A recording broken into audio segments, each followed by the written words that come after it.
I'm Steve Franczyk. I am a retired professor of political science from the U.S. Naval Academy. I'm Diana Owen. I'm a professor of political science at Georgetown University in Washington, D.C.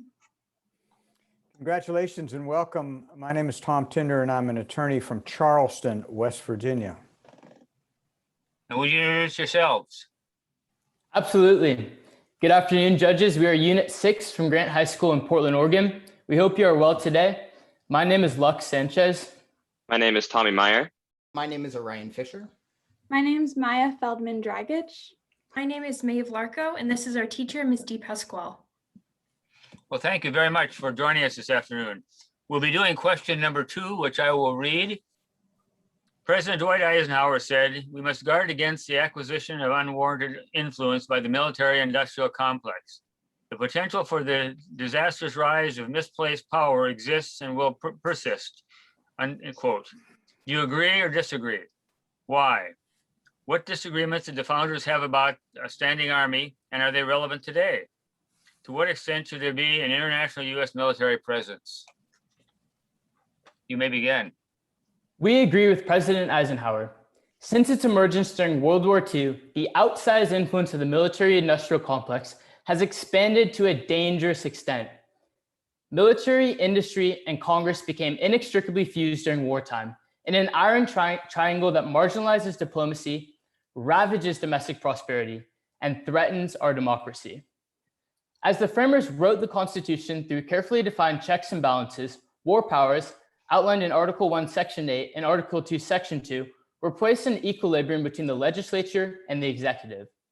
However, today, private forces external to the Constitution have undermined this harmony through infiltration of the executive branch and a lack of congressional oversight. The mechanisms of such a complex dilute the voices of civilians and distance popular opinion from military action. This is evident in the perpetual revolving door, which gives the defense industry the largest seat at the table, and large campaign donations that compel Congress to approve wasteful defense budgets. Additionally, defense contractors spread the manufacturing process across as many states as possible, tying lawmakers' hands as few will vote to reduce jobs in their districts. Few ideas were as unpopular as a large military force in colonial America. However, the Federalists argued that a small standing army was necessary to protect US borders as well as quell slave rebellions and Native American conflicts. They claimed that the very existence of the United States required a deterrent to enemies. And today, this argument has its merits, as the US has rarely ever been attacked on its own soil. The Anti-Federalists, by contrast, were skeptical of vast federal power. They feared that if government ever became tyrannical, biennial appropriations would protect neither the people nor the states from the use of the standing army as a tool of oppression. Today, considering the influence of the military-industrial complex on the federal budget, this fear is valid. Members of Congress who vote against military appropriations must be prepared to jeopardize their political careers. The influence of the military-industrial complex doesn't end in Washington. It promotes and prolongs unnecessary interventions abroad, like the invasion of Iraq. The United States has been engaged in almost 250 interventions since 1948, nearly all in violation of the UN Charter and resulting in 7.1 million casualties. While remaining committed to allies and treaties, the US must take a step back from offensive military activity that destabilizes regions. For example, the 2011 US-assisted invasion of Libya left the country as a failed state amidst a 10-year civil war. US international military presence should instead strive to maintain a global environment favorable to democracy and international law while protecting human rights. The federal government must increase funding for the State Department and USAID, protect our democratic allies, and reduce counterproductive physical presence. International military presence fueled by the military-industrial complex distracts from the degradation of democracy at home. Over 40 million Americans struggle with hunger, and 15% are housing insecure. Yet Congress continues to spend more than $700 billion per year to fund the Pentagon.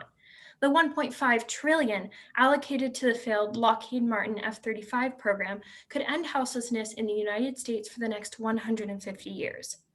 As economist Jeffrey Sachs writes, the US should aim to achieve national security that enables Americans to achieve happiness and to help the rest of the world do the same. Thank you, and we are ready for your questions. Let me ask a question in the broadest sense of Unit 6, and that is there's legislation has been proposed in a number of states to make the election laws more strict. Why do you suppose we're having that conversation right now? And do you think we ought to have stricter election laws? As for why we're having this discussion right now, that is large. We can largely attribute this kind of surge in voting restriction policy to the alleged voting fraud that supposedly took place in the 2020 elections that has since been proven false by federal audits.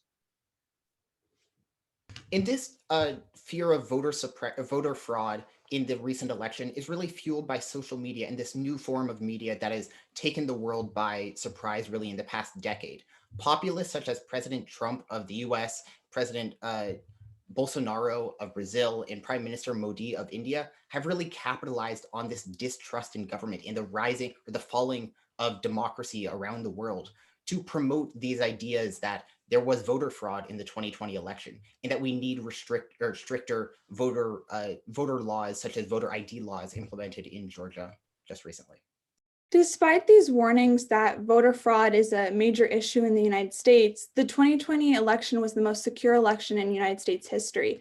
And our unit wants to look towards a policy that focuses and tackles voter suppression. So the For the People Act would tackle voter suppression in the United States. And due to the Shelby County v. Holder ruling in 2013, sort of voting rights has been under attack in the past decades, in the past years. And so policy that aims to ensure every American has the right to vote is our #1 priority. And this is really important in a democratic society. Each individual has a path and an avenue to voice their opinions in government and to hold, representatives accountable. This year alone, Republicans have introduced over 200 voter suppression bills in 43 states. And so we see this widespread trend of trying to restrict the public's voices. However, it goes against the very ideals of democracy. Thank you. So in your the very start of your prepared remarks, you mentioned the iron triangle that exists with the military-industrial complex. Could you describe what you mean by the iron triangle and talk a little bit more about it in light of your remarks? Absolutely. The Iron Triangle is widely held to be consisted of the military, industry, as well as Congress. President Eisenhower in his speech actually thought about including Congress, but decided not to in order to not make more enemies, is his quote. However, today we can still see that these three parts of this Iron Triangle remain fused largely through the role of money in politics, as well as a lot of corruption within the federal government. And this Iron Triangle started after the Second World War, because during the war, industrial production quadrupled, largely in part due to arms sales and due to production of things to fight the war. And so because military became reliant on industry to supply these weapons, Congress didn't want to tell their constituents, hey, we're going to cut a bunch of jobs back. So that is how Congress became intertwined in between military and industry. And the revolving door remains an issue today. Just recently, President Biden received a D- rating in terms of corruption within the Department of Defense and the military-industrial complex. And so it remains an issue, and industry and the Department of Defense remain sort of connected and linked. And However, this is seen through. There have been solutions to try to cut back this or mitigate these influences of the revolving door, specifically between industry and the Department of Defense. And so Senator Warren has proposed the Department of Defense Ethics and Anti-Corruption Act, which suggests that there be kind of a 4-year kind of time buffer between when a person who, say, was working in the Pentagon can take a position in a defense corporation or vice versa to try to mitigate these factors of kind of merging the defense industry and government. If, as you said, quote, there is a lack of congressional oversight, close quote, what realistic solutions do you have to that? One of the biggest challenges with the military industrial complex, and the reason why it's become so much greater than even Eisenhower had seen during his warning, is the role and the influence of money in politics. And so our unit proposes an amendment to the Constitution that allows the federal government to regulate money in politics. This would sort of counteract the rulings in Buckley v. Vallejo in 1976 and Citizens United in 2010. And lobbying and corporate PACs really grip Congress. And so sort of removing that role of money in politics would sort of weaken the industry's grip on Congress and allow Congress to have more authority on our federal budget. And to add on Just to that yesterday, point, representatives from Maine and California proposed legislation within their states that would ban corporate PACs. And their reasoning behind this was because these corporate PACs are the largest contributors to the elections within these two states, totaling at around 90 million per election. And by outlawing them, they can shift the voice through money to be more geared towards people rather than private interests. But besides just this financial kind of relationship, there also exists, the separation of powers in our Constitution. And what we mean by lack of congressional oversight is that through resolutions such as the Gulf of Tonkin resolution, and then later in the War Powers Act, we can see how Congress has kind of given some of its authority over to the president to allow them to act to respond to crises. And this kind of takes away from the whole checks and balances of Congress approving war and then the president directing the armed forces. And so it kind of speaks to this lack of balance that's occurred.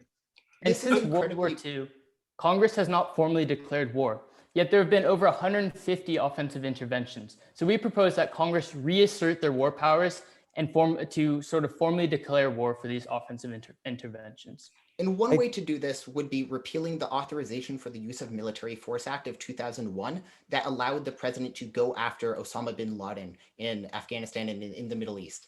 And this authorization has really shifted the powers from Congress to the president. Originally, in the framers' minds, it was the president's sole power to repel sudden attacks, not to declare war or to start or make war, as James Madison said. Your generation has one of the lower levels of political participation in elections. What should or could we do about that? One of the biggest sort of ways to improve civic participation is funding civics education. So there's been a sort of decline in civics education and history and sort of this rise in STEM. And we propose that, rather that these two programs be at competition with each other, we really fund history and civics and encourage students to be active members of their community and take from lessons of history and apply them today. And one of the main reasons that people our age aren't really participating is that they're so alienated from the government and the politicians are so alienated from them. So to fix this, we can propose larger or better democratization efforts and a stronger democracy. Princeton professor Larry Bartels found that the bottom 30% of the economic class in America has literally zero influence, statistical influence, on the roll call votes of their senators. And this is a major problem because people just don't feel like their voices are heard. And to reinvigorate that spirit of people being in a true democracy, we can pass the For the People Act. And additionally, in order to get people engaged, we have to convince them that there should be a reason to care about these issues in government. And so one of the ways we can do this is through boosting civic engagement. And according to scholar Jane Jacobs, she suggests that in a very tangible way, that the government invest in, physical spaces that help individuals interact, such as widening sidewalks so there are more people talking and interacting, investing in libraries and public parks and spaces where people want to gather and get together, and it will really boost a sense of community. Additionally, we must be trying to increase the trust in government. Currently, only 17% of the United States population trusts the federal government to make the correct decision. And in order to fix this, it really just starts with politicians following through upon the promises that they make during their campaigns. For example, President Biden recently announced that he would not be raising the cap for refugees that the US takes in, despite him campaigning that he would do so. Perfect time. Thank you very much. Couple comments. One is that I thought that you were good in terms of giving us not only a rephrasing of the problems, but also some solutions to those problems, which I thought was excellent. Your presentation was well spoken, well presented. It was to the point and sharp in terms of its presentation. You did well on the questions which were outside of your realm too. Our follow-up questions really forced you to think about what Unit 6 means in terms of participation, and I thought you hit a home run in terms of dealing with that part of the questioning. Remember that you're in a kind of a rarefied atmosphere here in terms of being in the national finals, that you are part of that narrow perspective of the informed citizenry. And we hope that you'll continue on doing that. So go get them. I agree with my colleague. I think you did a really nice job on your presentation and in the way that you addressed the question. One thing that I liked about your presentation was that you didn't rush through it and just try and get in as many words as possible. Instead, you were very thoughtful in the way that you kind of used your the words that you had to frame really important issues that we could follow up on in the discussion.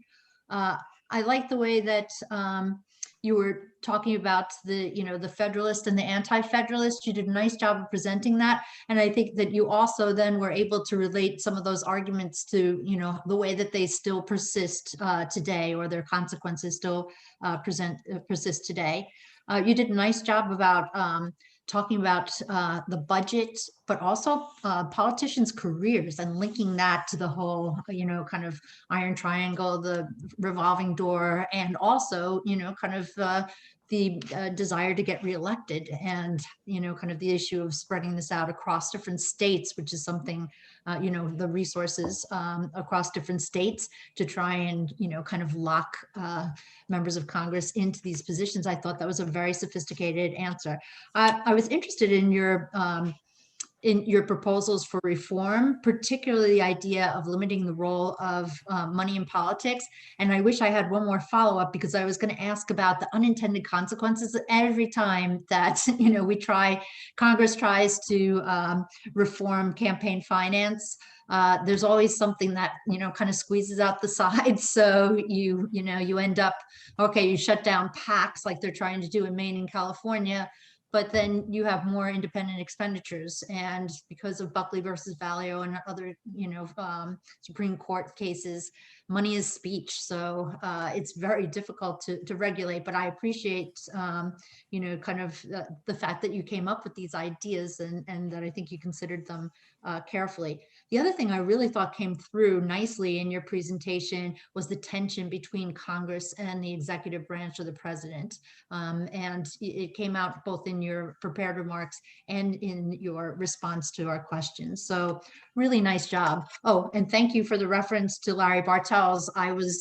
I'm working on something related to that, and I forgot Bartels' site. So thank you for that. I wrote it down so to remind myself to work on that later tonight. Thank you.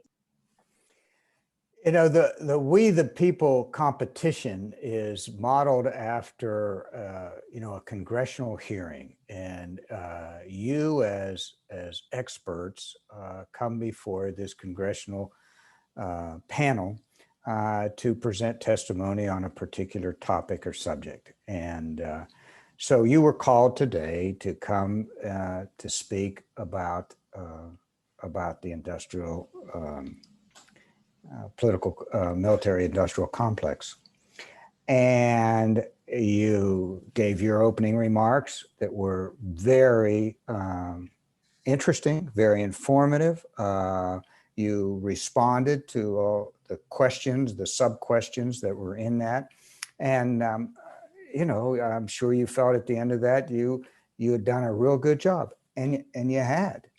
And then we start asking you questions, and just like what occurs at a congressional hearing, the Congress people have their own agendas and their own. And so we ask you a couple questions that were not really related to industrial military complex, but you being experts on everything, or at least the experts on Unit 6, you came back with some great responses on the voting question.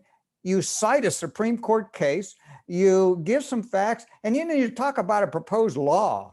That was just superb. And then you were able to tie it back in to the industrial military complex. So kudos to you. Congratulations to you. Very, very impressive. The other thing is that you're so well informed, as I just said. But the other thing is you're passionate about that. You feel strongly about your positions as a team. You feel strongly about the suggestions and the ideas that you have. And you did a very good job of providing responses to our questions, of making an excellent presentation and doing it in a way that demonstrates your strong feelings and opinions in those particular areas. Congratulations to you. It was very, very well done. And now that you've demonstrated all of this knowledge and all of these leadership capabilities, you cannot let this We the People program be the end of the line. You know, it was a nice semester project or whatever it was, and you're going to go on to something else and higher education and careers and so forth. Please, please. Continue to use your knowledge and your leadership and be good citizens, because you all are the future of your local communities and of Oregon and of our country. And we're in good hands with people like you, with young people like you. Congratulations. Thank you very much, and good luck to you.